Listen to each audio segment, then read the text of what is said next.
Hello, ladies and gentlemen, and welcome to Faces and Heels, your podcast for professional wrestling here on the KB Radio Network. I am your host, Kevin Reed, and night 2 of WrestleMania 41 is in the books, and WrestleMania weekend is in the books as we wrapped up a 2-night event that I am mixed, to say the least, and frustrated at the same time. It's mainly frustration.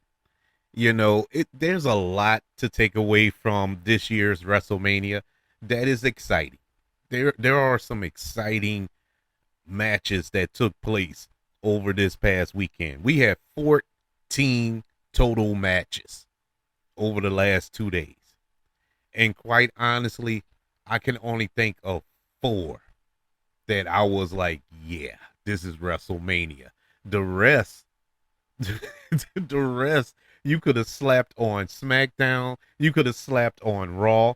You could have slapped on NXT or even Evolve. And it probably still would. I mean, it just was not a good WrestleMania. Let's just put it plainly. There's no point sugarcoating it.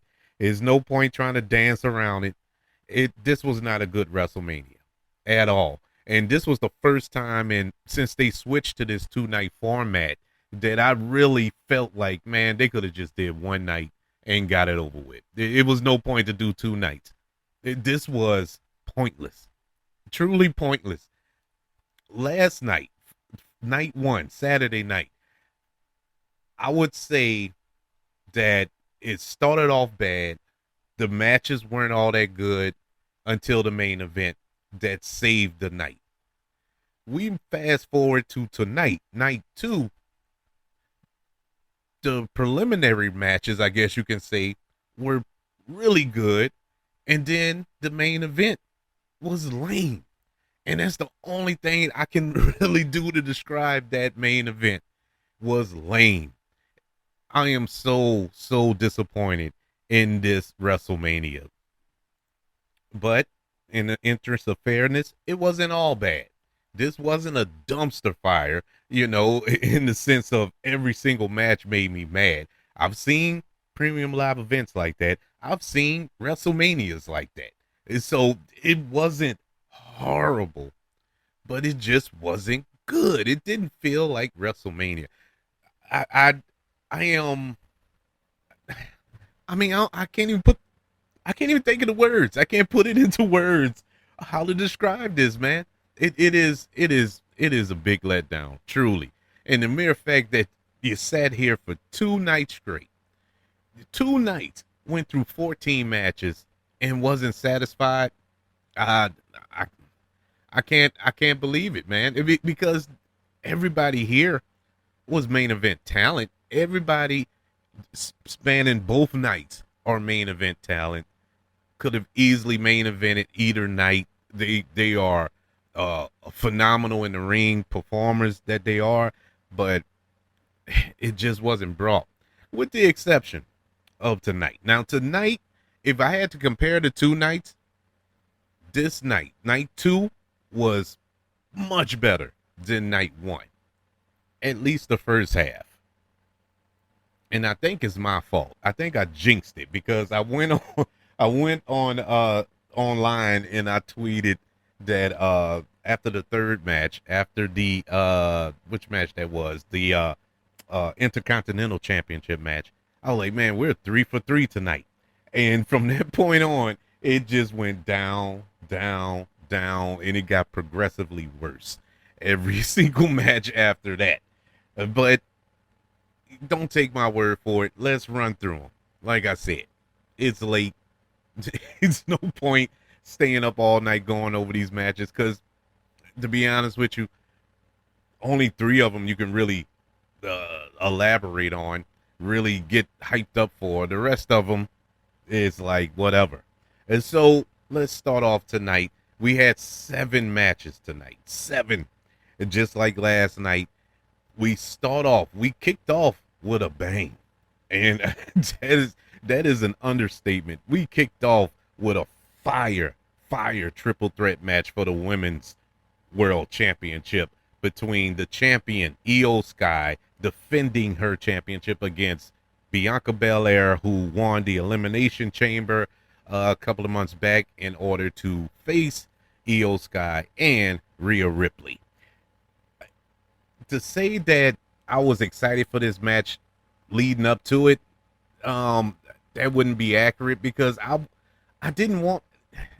I felt that this year's WrestleMania had a lot of multi-person matches, and normally it wouldn't bother me, but it did bother me here because everybody wanted Bianca versus Rhea. We've been clamoring for that since they was in NXT. You know, we wanted to see this matchup. Yeah, we're getting it here, but you're adding in Io Sky. And Io Sky, who is phenomenal, huge fan of Io Sky. She was treated like the little redheaded stepchild, you know, and she's the champ. And I didn't like that approach that they took. I understood the approach because the powerhouses, you know, Bianca and Rhea. I get that. And you got little bitty Io, who's just a high flyer, the little engine that could. But, you know, the underdog story, I get it. But I just didn't like how it all came together, how it just be out of the whim. It became a triple threat match. Now everybody knew, you know, that it was going to be a triple threat match at WrestleMania, but I don't know. It was just the lead up didn't really sell me on it. And then the bell rung. This match, oh my God. This was probably, and I said last night that main event between Seth, CM Punk, and Roman was the greatest triple threat match in WrestleMania history. I gotta kind of walk that back. I gotta walk that back. This was phenomenal. I'll put it like this. I'll keep my statement since it's out there. I'll keep my statement that last night main event was the greatest men's triple threat match in WrestleMania history, because Io versus Bianca versus Rhea was hands down the greatest female triple threat match. I ain't even going to relegate it to WrestleMania. I'm going to say in history, period, point blank. These women brought it. These women, and once we get to the main event, you'll understand my thoughts. And if you've seen it, you understand my statement that I'm about to make. This should have main evented tonight. This should have been the main event. This was a phenomenal match. All three women, they found a way. I don't know who produced this match, but they found a way to have all three women look amazing. They had their moment to shine, and it wasn't, you know, even though we all know it's choreographed, but it didn't feel choreographed. It flowed perfectly. This was a perfectly executed match. Big spots. It didn't feel like they were setting up spots, you know, the basic setups, but the way they transitioned into moves, into spots and all, they worked so well together. It was like watching ballet, the way they were flowing around the ring, and everybody had a chance to win. You can honestly say during the middle of this match, you didn't know who was going to go over. I did not have a clue who was going to go over. I had picked Io Sky to win, but I was starting to question that as the match was going on, because everybody was getting an advantage and they were looking good in just the setup on how Rhea would execute her move and Bianca would execute her moves. It was like, oh my God, it's Bianca. No, it's going to be Rhea. Io might have, no, but no. In the end, after all of that, Io Sky retains the Women's World Championship by defeating Bianca Belair and Rhea Ripley in a 14-minute, 25-second match. And they could have went on for another 14 minutes. I wouldn't have cared a bit. This was a phenomenal opening to the night and a phenomenal match throughout the whole weekend. This will rival any other match this weekend. Uh, I'll put it up there. I'll put it up there with the main event from night one. It was that good. Excellent match. Happy to see Io retain because nobody gave her a chance. Nobody gave her a chance. But she came out on top, and it wasn't on the funny style. It wasn't by no surprise roll up and all this other stuff. She was in this match. She was given as much as she was taking, beautifully executed. I give the triple threat match for the women's world championship, where we saw Io Sky retain her championship. I give it an 8. I think it's I think it's one of the best female matches ever on a WrestleMania card. And I know there's a lot of stiff competition there. You know, Rhea and Charlotte gave us a banger a couple of years ago. Bianca and Sasha Banks gave us a banger a few years back. It's some stiff competition, but this is up there.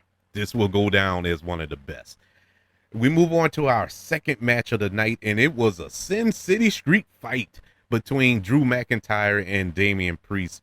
This was probably my second least anticipated match of the night, even though I like both of these guys. Really love Drew McIntyre. Drew McIntyre is sneakerly my favorite wrestler.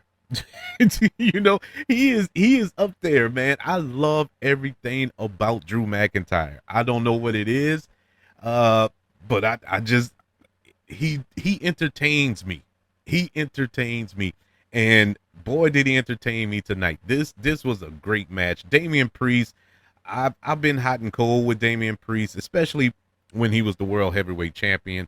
I like Damian Priest, but when he had a bad run as the heavyweight champion, you know, his matches weren't all that good, you know, very botchy. He was just, it's like he wasn't ready for prime time, to be 100% honest. But, you know, it was good that he had got that run, and he had a substantial run with the belt. But he moved over to SmackDown. He's no longer with Judgment Day. So now he's standing on his own. This was his first test. I think he did a good job here. Him and McIntyre put on a brawl. This was a fight. This wasn't a wrestling match. There were no grappling and all this here. This was a flat out fight. And these two big behemoths brought it. We got selfie spots. We got Drew McIntyre posting pictures on social media in the middle of the fight. We got chair spots. We got stairs. We got tables. I mean, everything. They threw everything at each other except the kitchen sink. Ultimately, at the end, Drew McIntyre goes over by defeating Damian Priest in this street fight, and I think that was the right call. Damian Priest has bigger fish to fry. Damian Priest is still going after Roman. He still has a bone to pick with Punk. He still has a hit list. And so being wrapped up in this little feud with Damian Priest, as good as it is, and it's been a good feud, especially for Priest. I think this helps Priest more than it helped Drew McIntyre, because Drew McIntyre, he's good. You know, this doesn't hurt him. You know, I wish he had something more at WrestleMania, but that's fine. Everybody else was tied up in something else, so this was good. And so, but it really did help Damian Priest, even in the loss. You know, he looked strong in this loss, but it's good to see Drew McIntyre come out victorious. Now he's free and clear to move on to bigger and better things. I give the Sin City Street fight, where Drew McIntyre comes out victorious, a B+. Very, very good match here. The only thing missing, my only knocks on this, there was no color. There was no blood in this match. And we got spots where dudes getting choke slammed or DDT'd on top of steel steps and chair shots and table spots and all this here, and there was no blood. You know, and to be honest with you, if you go through the entire weekend, there was zero blood in any of these matches.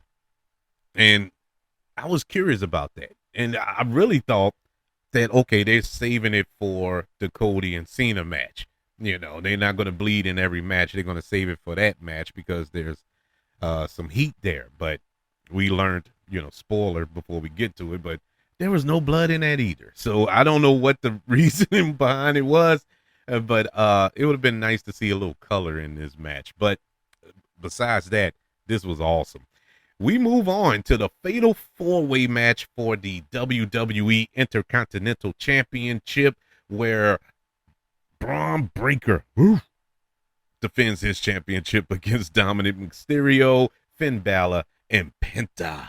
And this was another one. Once again, going back to my kind of disdain for these multi-person matches this weekend, I wasn't too excited about this. I wasn't. Why is everybody involved in this match? But the bell rung. And once the bell rung, it was phenomenal. I loved this match. This is probably my biggest feel-good match of the weekend. And that, yes. And I'm counting the Jey Uso winning the World Heavyweight Championship. Dominic Mysterio coming out on top and winning the Intercontinental Championship. I stood up and clapped for about 10 minutes. There was 2 times I did it tonight. I did it for the triple threat match with the ladies earlier, and then I came back and did it again with this one. This was a phenomenal match. Good spots. Storytelling was at its peak here. Between Dominic Mysterio and Finn Balor, all that was there. Penta and Braun going at it, getting their offense in as well. Braun Breaker getting a spear on Carlito, jumping from one table to the other table where Carlito was standing on and spearing him through that. Oh, phenomenal spot. Dominic Mysterio setting Finn Balor up for the 619 was a good spot, but Finn catching it and monkey stumping him because he betrayed him or whatever. Good spot. Braun and Finn going at it. Finn getting the upper hand, making him look strong. Delivering the coup de grace, got the cover, and all of a sudden, Dominic Mysterio from off the top rope, flog splash onto Finn Balor, breaking up the pin and getting the pin himself to become the new WWE Intercontinental Championship. This was chef's kiss. Brilliant match. Because Braun Breaker didn't take the pin. He still looks strong. He can still come back and beat up Dominic for his title, even though I don't think they will. I think they're going to keep the title on Dominic for a minute. The storyline with Judgment Day crumbling, that intensifies now because Dominic pinned Finn Balor clean. He pinned Finn Balor. Now, the odd man out here is Penta, but Penta just got there. This doesn't hurt him. He can still go after Dominic Mysterio because there's some heat there between those two as well. So you got that program set up as well. So I thought this was a phenomenal match, well put together, and we got the WrestleMania moment with Dominic winning. And what made it so beautiful, we have graduated over the past, 2 years from Dominic Mysterio getting nuclear heat to the point where he couldn't talk. He couldn't do a promo because the crowds wouldn't let him, to now him winning that championship in the pop. That had to be the loudest pop of the night. Everybody cheering to the point he had to run back to the ring and get on the ropes for people to continue to cheer him. I mean, it was phenomenal. The whole time this was happening, I was just picturing in my head of Rey Mysterio in the backstage, probably crying his behind off because his son, to witness his son in this moment at WrestleMania, I was shocked he didn't run out there. Honest to God, that was the only thing missing. I know it would have killed kayfabe and spoiled any moments. That the storyline with the deadbeat dad stuff and all this here. But I wouldn't have been mad. I don't think anybody would have been mad. This was a great moment. Congratulations to Dirty Dom himself on becoming the new WWE Intercontinental Champion. And this match gets a letter grade of an A minus. Yeah, this match was fire. Really was. And you can imagine, this is where I tweeted 3 for 3. 3 for 3. And it just fell off the rails from there. Not so much with the fourth match, because I don't really count this as a match. The fourth match was the open challenge from Randy Orton.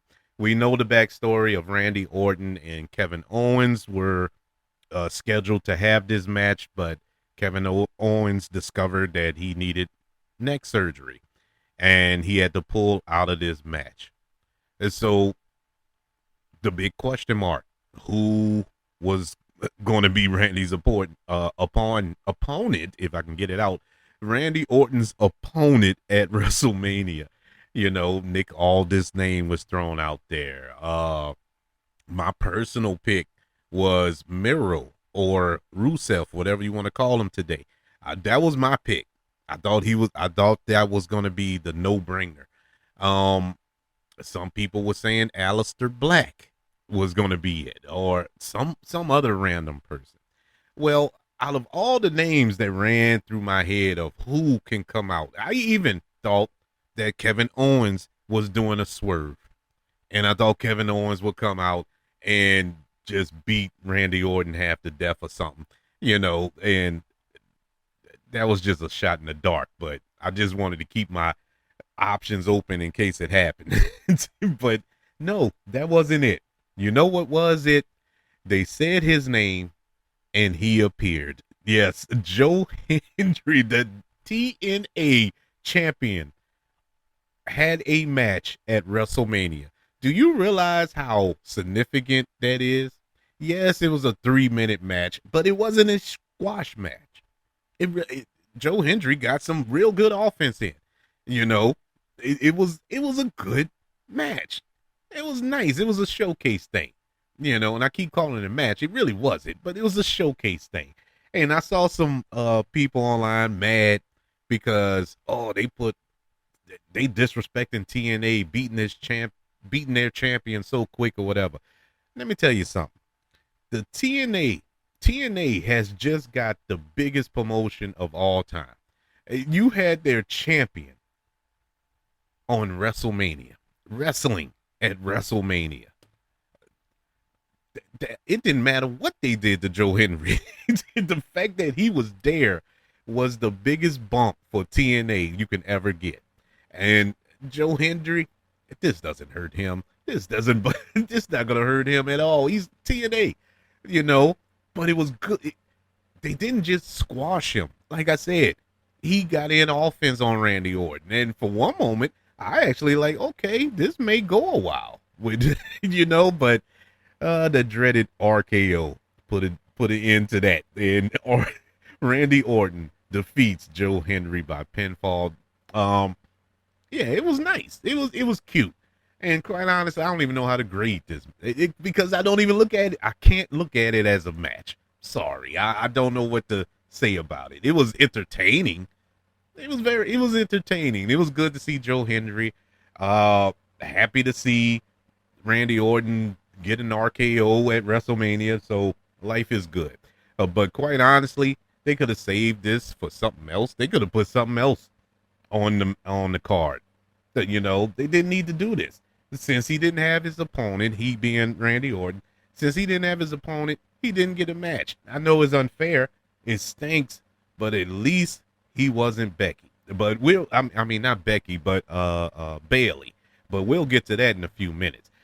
But before we get to that, we had a singles match between Logan Paul and AJ Styles.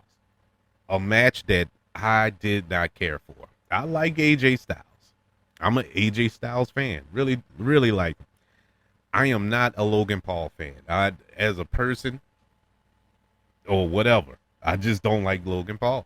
Now, with that being said, he's phenomenal in the ring. The dude can perform in the ring. I got to give credit where credit is due. He is an awesome performer in the ring. I just don't like him as a person. You know, he. I, I'm not even gonna get into it. It's a wrestling show, so I'm not gonna get into it. But this match means nothing. This match does nothing, and it did nothing other than hurt AJ Styles. I feel this AJ Styles. If you think back throughout his history in WWE, he is not that successful at WrestleMania. I think he lost to Jericho. He lost to Shinsuke. Did he lose to Shinsuke? No. He beat Shinsuke. I was at that WrestleMania. That was here in New Orleans. He did beat him. But other than that, he hasn't done nothing at WrestleMania. He lost to The Undertaker during the pandemic in that cinematic match. He hasn't won anything significant other than the Shinsuke Nakamura match. Nothing. And so this was pointless to me. And to lose to Logan Paul, and I know they're hyping up Logan Paul. Logan Paul probably gonna go after Dom or probably go after Jey Uso. I don't know. Jey Uso sounds most likely, but regardless, this match went 18 minutes, and I don't know why it was 18 minutes long. I really don't. This was way too long, way too boring. I didn't, because it was you had your moves, and for the majority of it, Logan Paul was getting in all the offense and everything, and AJ Styles was just looking old. This is the first time I felt AJ Styles was old. You know, he didn't move in the ring like he normally moved in the ring. And I know he's winding down. He's done interviews where he said he's starting to wind it down to put an end to it, to leave his boots in the ring. And this is the first time I looked at him and I was like, yeah. He did get in some good offense, you know, sporadically throughout the match, but ultimately, it wasn't enough. Logan Paul defeats AJ Styles by pinfall. We did get a Karrion Kross appearance. I guess they setting up that little feud going forward between Karrion Kross and AJ Styles, but do you really care? You know, and I like Karrion Kross as well. They haven't done nothing with Karrion Kross. This little backstage devil on the shoulder thing that they're doing, it's interesting, but he hasn't done nothing in the ring. You know what I'm saying? I think they had a match on SmackDown or something the other day. Was it last week before last? But other than that, he hasn't done nothing. And so I want them to do something with this dude. This dude was phenomenal in NXT, you know, in other places around the globe. But he's done nothing in WWE since his return. He's had that feud with the Wyatt Six. The Wyatt Six disappeared, and they released his crew, so he's just there. It's just him and Scarlett, and I don't know what they're gonna do with that. But anyway, this match went way too long in my opinion, and it really wasn't all that entertaining. I give it a C. It was all right. You know, they performed. You know, I give them credit for that. They did perform, but nothing to write home and tell mom about. Anywho, let's move on to the tag team match for the WWE Women's Tag Team Championship, where we have Judgment Day, which consists of Liv Morgan and Raquel Rodriguez, your champions, taking on Laura Valkyria and a mystery partner. And the reason she has a mystery partner is because Becky, I keep saying Becky, I spoil it all the time, but anyway, Bayley was attacked yesterday and injured her shoulder. Now, breaking kayfabe, there's some reports that she was written off TV for creative reasons, and it's kind of confusing because it's the night before your WrestleMania match. What is the problem? You know what I'm saying? What happened that deviated from that fast? Like that, like boom, in the instant. So they wrote in this storyline. She was attacked in the back. Don't know who.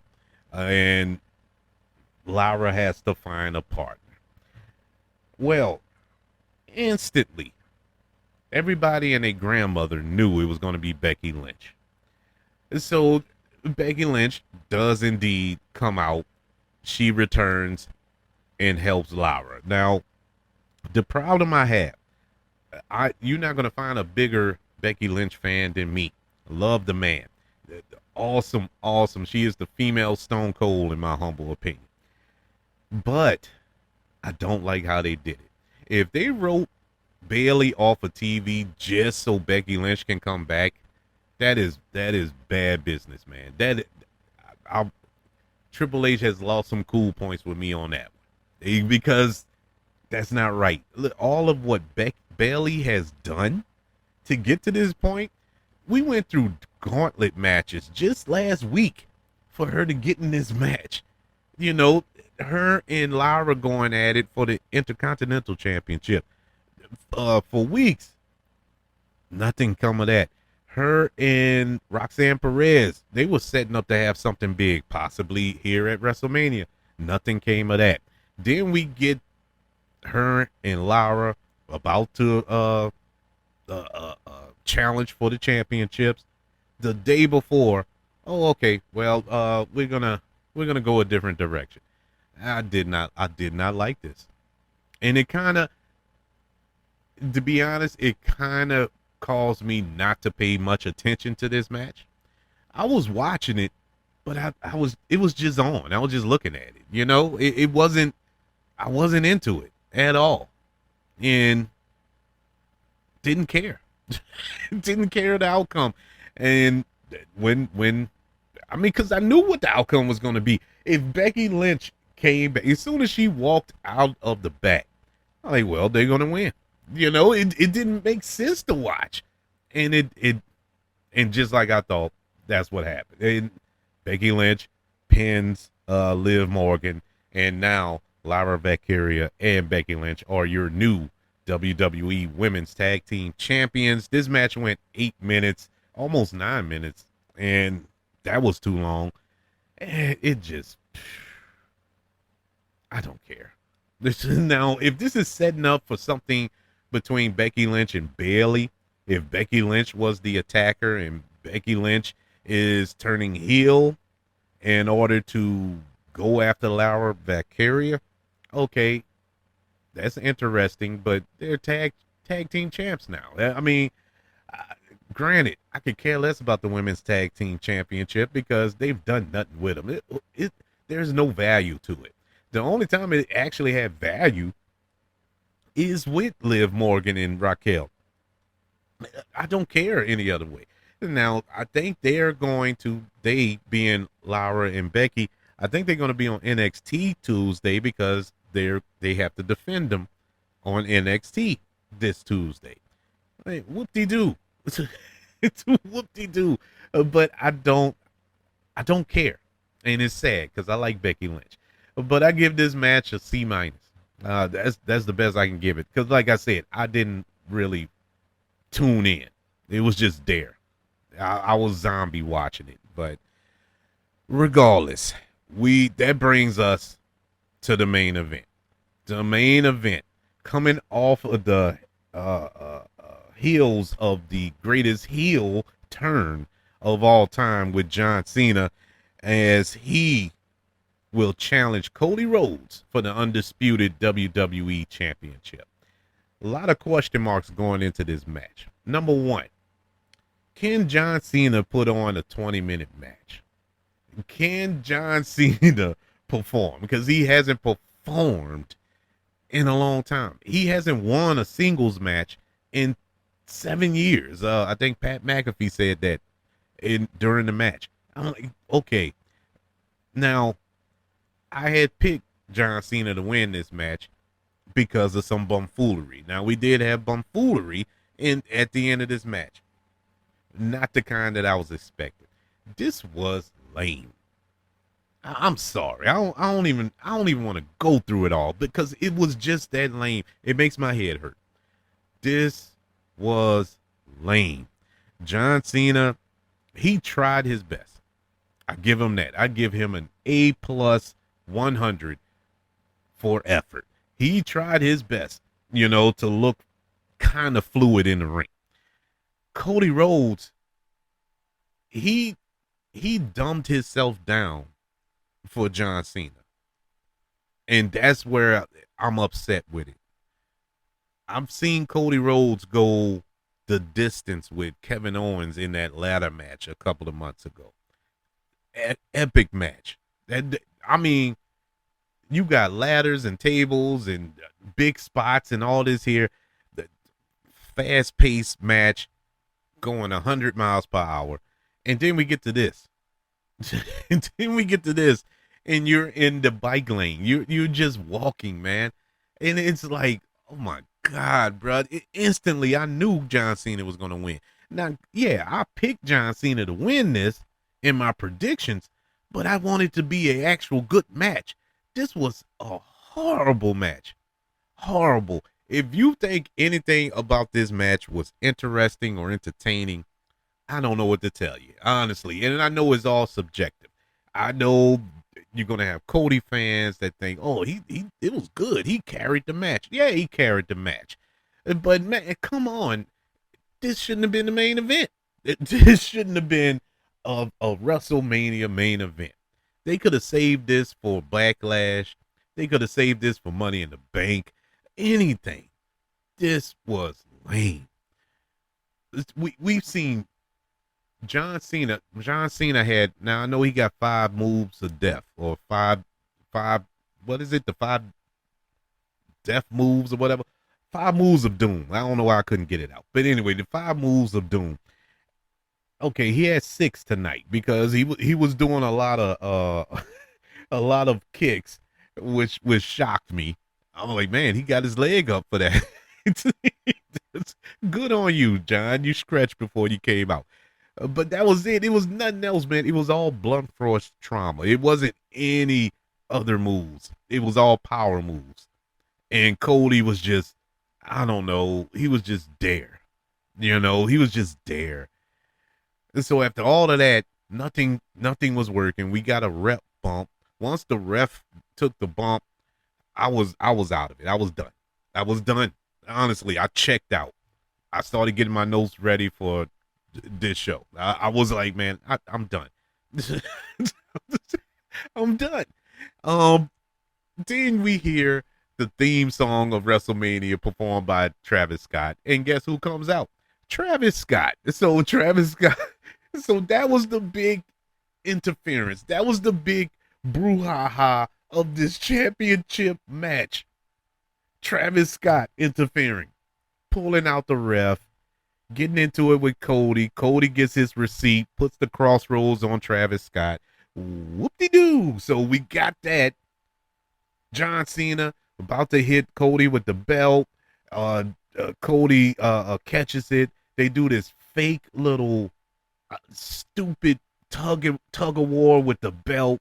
And you're going to make me believe that Cody Rhodes is stronger than John Cena, and yanks the belt away.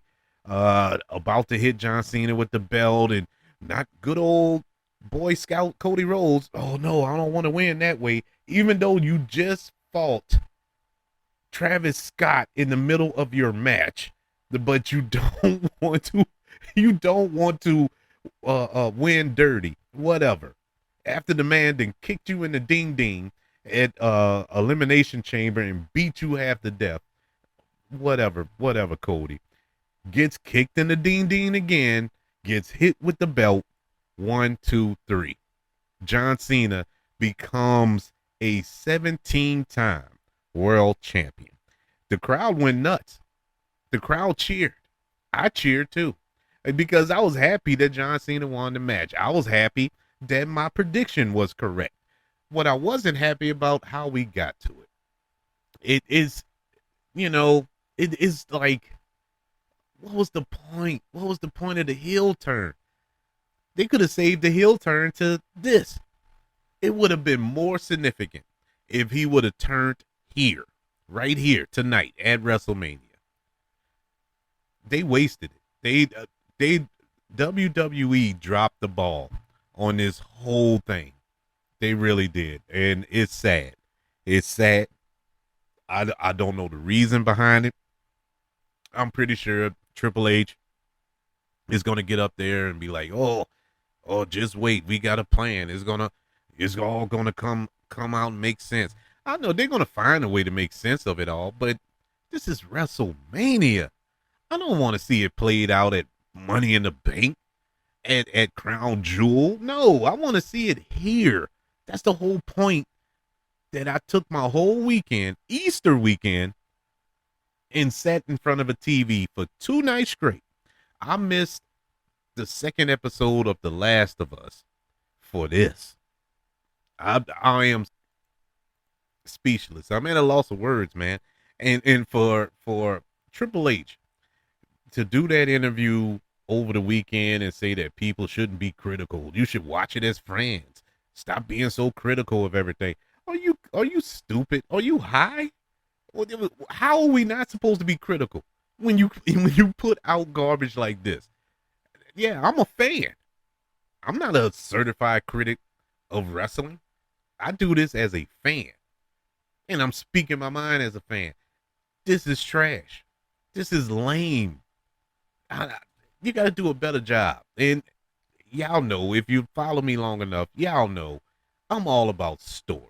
I'm all about the storytelling. Even if it would have ended this way, if you would have told a story in the ring, if you would have told a story that led up to all of this, I would have accepted it more. For example, we still don't know what the deal is with The Rock. We still don't know if John Cena really sold his soul or he just turned on Cody, because we haven't heard a mention of The Rock. We haven't heard a whisper since Elimination Chamber. Cody haven't brought him up. John Cena hasn't brought him up. There's been no mention of The Rock. I was assuming, okay, he's going to pop up tonight. He didn't pop up tonight. No, he sends in Travis Scott, I guess. I don't know. I don't know what the purpose of that is. I don't even know. Who is Travis Scott? Yeah, the song is fire, but who cares? What does he have to do with this? None of this makes sense. This was lame. I'm sorry, but it wasn't a horrible night. Like I said, the first half was better than the second half, as opposed to night one, where the second half was better than the first. So, I guess it's an even trade-off. I think WWE needs to reconsider this 2-night format, and especially that this year we're getting SummerSlam for 2 nights. If SummerSlam is gonna pop off like this, they can keep it. Honestly, they can keep it. Just give us 1 night. Stop putting on 14 matches, and 10 of them don't even deserve to be on a premium live event. It doesn't make sense. And you have matches, storylines that you didn't even put on tonight or last night. They were good storylines that's being told on SmackDown and Raw that they didn't even pop up on WrestleMania. But you got these nothing stories, these nothing matches that you want to randomly put on here, i.e. Randy Orton taking on Joe Hendry, the women's tag team championship, all these other the Raw tag team championships from last night. Pointless. You can substitute them out with some good storytelling and some really good matches. But we had to suffer through this. Yeah, overall, putting night 1 and 2 together, this was one of the worst. It wasn't the worst. The worst WrestleMania, in my humble opinion, is WrestleMania 2000. I hated that WrestleMania from beginning to end. I could not stand that WrestleMania. But it's not that level's bad, but this was just whatever. Like I said, there weren't any horrible matches aside from night one. Night one had horrible matches attached to it. The Tiffany Stratton Charlotte Flair match was horrible. The Jade Cargill Naomi match wasn't all that good. So at least night two, all the matches were good. They were all good matches. Some were even borderline great. So that's a plus, but that still doesn't excuse the incompetence here. I guess I got to give an overall grade for the entire weekend. If I give an overall grade, I got to give the entire WrestleMania 41 weekend a C plus. Yeah, you had some really good matches, really great matches that saved this WrestleMania from being a dumpster fire, and the rest they could have kept on the cutting room floor. But I would love to know your thoughts. Are you happy to see John Cena become the 17th, or should I say a 17-time world champion, breaking the record? He is the GOAT officially, whether you like it or not, or how he became the 17th-time champion. It's happening. It's real. So what are your feelings, and what are your feelings throughout the whole weekend? Which match did you enjoy the most? Which match did you enjoy the least? Which night you felt was the better one? Email the show, kbradiopodcast@gmail.com. You can also search for the show on all social media platforms. Just search for the KB Radio Network. Also, don't forget about YouTube. Subscribe to the KB Radio Network channel and like this video if you don't mind. Don't forget about the 5 stars, the reviews, and sharing this show if you're listening on Apple Podcasts, Spotify, iHeartRadio, wherever you are currently listening to Faces and Heels here on the KB Radio Network. Everybody, thank you for joining me throughout this entire weekend as we broke down night 1 yesterday and night 2 tonight. WrestleMania 41 is in the books. What is next for the WWE? Oh man, I'm tired. I'm going to bed. And I hope you are too. I hope everybody enjoyed their Easter weekend in spite of this lame display of pro wrestling that we got tonight from WWE. But hey, it could have been worse. So I can sleep with that. I'm a rock with that. It could have been worse.